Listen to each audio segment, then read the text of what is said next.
सुन रहे हैं सुबह संदेश मॉर्निंग वॉइस। अब प्रभु का दास टीवी आंजनी अंग्रेचर से वजन से बांटा जाएगा। जय मसीह की। सुबह संदेश के द्वारा परमेश्वर की वचन जो सुनते हैं सभी श्रोतागणों को हमारा हार्दिक स्वागत है। आज का मनन के लिए भजन संहिता 103 का 12वीं आयत। उदयाचल अस्ताचल से जितनी दूर है उसने हमारे अपराधों को हमसे उतनी ही दूर कर दिया है। प्रभु की नाम की महिमा हो। इस भजन संहिता दाऊद की एक भजन संहिता है। दाऊद इसमें प्रेम का बारे में बहुत कुछ वर्णन कर रहा है। दाऊद के जीवन में बड़ा एक पाप आने का बाद में इस भजन संहिता लिखा है। ऊरिया का पत्नी का साथ में जो दावीद कुकर्म किया है, इसका बाद में नादान नबी आकर उसको समझाया, तूने इस पाप किया है। और उसका बाद में उसका जीवन में बहुत मन फिराव हो गया। वो पश्चाताप का बाद में उसने इस भजन संहिता लिखा है। इस प्रकार हम अनुमान कर सकता है। प्रभु हमको सहायता करें। इस भजन संहिता में दाऊद इस प्रकार कहते हैं, उदयाचल अस्ताचल से जितनी दूर है उसने हमारे अपराधों को हमसे उतने ही दूर कर दिया है। एक अपराध होता है, पाप होता है। वो पाप को जितने दूर किया है ये बातों को यहाँ तो वर्णन कर रहा है। उदयाचल सूरज से उदय होता है और अस्त होता है। इतने दूर तक पाप को दूर किया है, ये बातों को इसमें वर्णन करता है। और दाऊद का जीवन में उस पाप को क्षमा मिलने के बाद में बहुत आराम मिल गया होगा। प्रभु हमको सहायता करे। दूसरा सामुएल की किताब 12 अध्याय में इसका बारे में समझाता है। तब दाऊद ने नादान से कहा, मैंने यहोवा के विरुद्ध पाप किया है।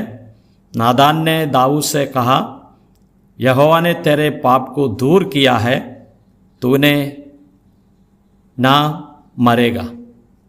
यहाँ तो इस प्रकार हम देखते हैं, दाऊद कहते हैं और मैं परमेश्वर का विरुद्ध पाप किया है। लेकिन नादान उसको इस प्रकार कहते हैं, तुम्हारा पाप को परमेश्वर ने दूर किया है तो ना मरेगा।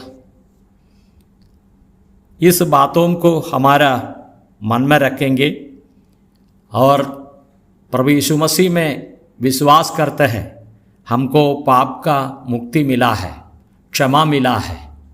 हम जो कुछ पाप करते हैं, करने के लिए नहीं चाहते हम, लेकिन कुछ पाप हो जाता है, वो पाप से प्रभु यीशु मसीह हमको क्षमा देंगे।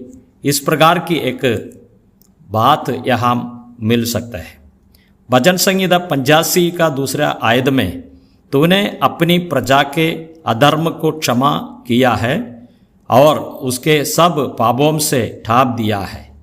यहाँ हम इसी प्रकार हम देखते हैं, परमेश्वर के लोगों का पाप को ढाँप दिया है और क्षमा कर देता है।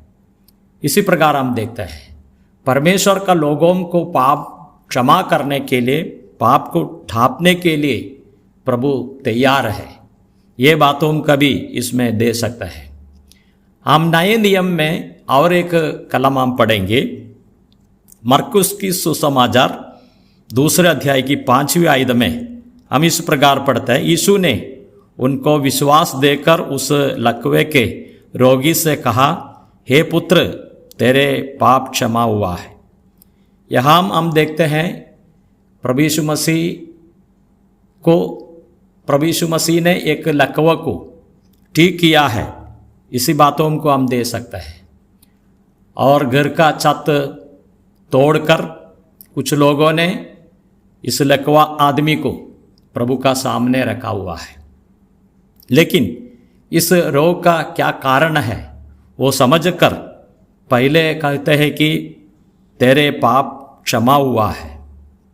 लोगों को असमय पर सुनने वालों को अच्छा नहीं लगता था, लेकिन प्रभु को मालूम है पाप से है ये सारे रोग पृथ्वी में उत्पन्न हुआ है। तो इसलिए पहले पाप को क्षमा दिया, बाद में इस व्यक्ति को रोग का भी चंगा किया है। ये बातों को हम दे सकते हैं। हम कुलुस्सियों का पत्रिका 2 अध्याय में हम इस प्रकार पढ़ते हैं, उसने तुम्हें भी जो अपने अपराधों और अपने शरीर की कतना रहित दशा में मुर्दे थे उसके साथ जिलाया और हमारे सब अपराधों के क्षमा किया है। कुलुस्सियों का पत्रिका में इस प्रकार पढ़ते हैं, हमारा पाप को क्षमा दिया है, हमारा अपराधों को क्षमा किया है।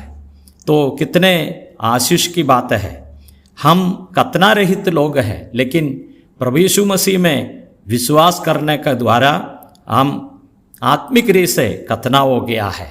ये बातों को यहाँ हम तो वर्णन कर रहा है।